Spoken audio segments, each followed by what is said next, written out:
রমজানে জাকাত আদায়ে আবেগ নয়, প্রয়োজন শরীয়তসম্মত সচেতনতা।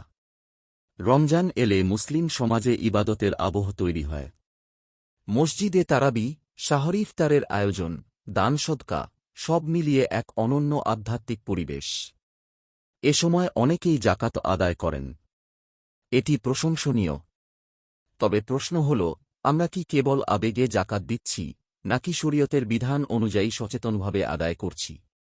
জাকাত ইসলামের একটি মৌলিক ফরজ। এটি দান নয়, অনুগ্রহ নয়, বরং আল্লাহর নির্ধারিত হক। কোরআনে বারবার সালাতের সঙ্গে জাকাতের কথা এসেছে। আল্লাহ তাআলা বলেন, তোমরা সালাত কায়েম করো এবং জাকাত আদায় করো। সূরা বাকারা আয়াত ৪৩। অন্য আয়াতে কঠোর সতর্কবার্তা এসেছে, যারা সোনারূপা সঞ্চয় করে রাখে এবং আল্লাহর পথে ব্যয় করে না, তাদের কঠিন শাস্তির সুসংবাদ দাও। সূরা তাওবা আয়াত ৩৪। অতএব জাকাত বিলম্ব করা, অবহেলা করা বা ভুলভাবে আদায় করাকে হালকাভাবে নেওয়ার বিষয় নয়। আবেগের সমস্যা কোথায়? রমজানে সওয়াব বেশি, এ কথা সত্য। তবে অনেকে সারা বছর হিসাব না করে রমজানের শেষ দিকে তাড়াহুড়ো করে জাকাত দেন। এতে কয়েকটি সমস্যা দেখা যায়। নিসাব ও হাওলের তথা সম্পদের পরিমাণ ও সময়ের সঠিক হিসাব হয় না। প্রাপকের যোগ্যতা যাচাই করা হয় না। কখনো ফিতরা ও জাকাত গুলিয়ে ফেলা হয়। প্রকৃত হকদার বঞ্চিত থেকে যায়। জাকাতের নির্দিষ্ট প্রাপক নির্ধারণ করে দিয়েছেন আল্লাহ নিজেই।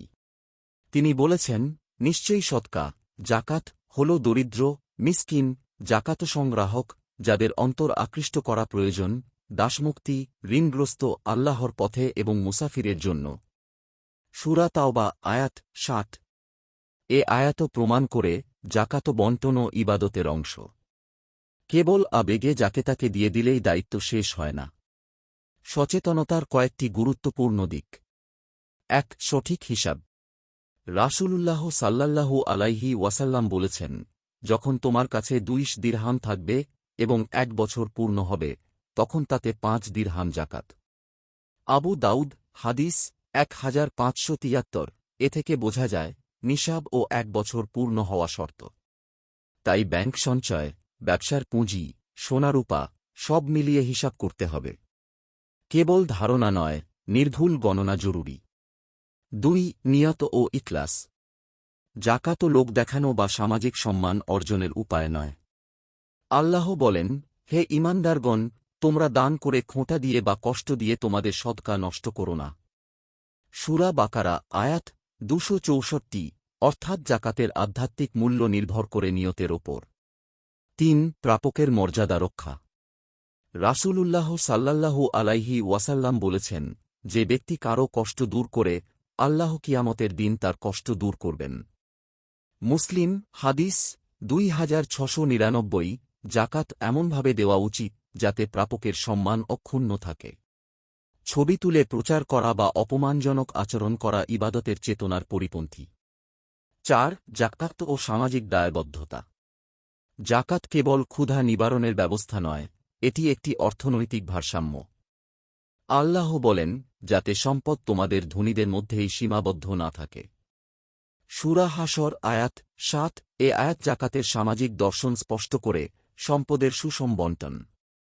রমজান কি বাধ্যতামূলক সময়? অনেকে মনে করেন, জাকাত শুধু রমজানেই দিতে হবে। আসলে জাকাত ফরজ হয় সম্পদে ১ বছর পূর্ণ হলে। রমজানে দিলে সওয়াব বেশি হতে পারে, কিন্তু ফরজ হওয়ার সময় বিলম্ব করা উচিত নয়। রাসূলুল্লাহ সাল্লাল্লাহু আলাইহি ওয়াসাল্লাম বলেছেন, ইসলাম প্রতিষ্ঠিত হয়েছে ৫টি বিষয়ের ওপর। তার একটি হল জাকাত। সহিহ বুখারী হাদিস ৮। এটি ইসলামের স্তম্ভ। স্তম্ভকে আবেগ দিয়ে নয়, দৃঢ়তা ও সচেতনতা দিয়ে ধারণ করতে হয়। রমজান আমাদের হৃদয়ে নরম করে, দানের আগ্রহ বাড়ায়, এটি আল্লাহর বিশেষ রহমত। কিন্তু জাকাত কেবল আবেগের বহিঃপ্রকাশ নয়, এটি হিসাব, দায়িত্ব এবং তাকওয়ার বিষয়। সচেতনভাবে নিসাব নির্ধারণ, সঠিক প্রাপক নির্বাচন, নির্ভুল পরিমাণ আদায় এবং আন্তরিক নিয়ত, এই ৪টি দিক নিশ্চিত করতে পারলেই জাকাত হবে পূর্ণাঙ্গ ইবাদত। রমজানের আবেগকে যদি জ্ঞান ও সচেতনতার সঙ্গে যুক্ত করা যায়, তবেই জাকাত হবে আত্মশুদ্ধি, সম্পদের পবিত্রতা এবং সমাজের কল্যাণের শক্তিশালী মাধ্যম। লেখক, প্রাবন্ধিক ও অনুবাদক। নিয়মিত ইসলামিক এবং স্বাস্থ্য বিষয়ক ভিডিও পেতে লাইক, কমেন্ট, ফলো এবং চ্যানেলটি সাবস্ক্রাইব করে পাশে থাকবেন। মহান আল্লাহ আপনাকে উত্তম যা দান করুক। আমিন।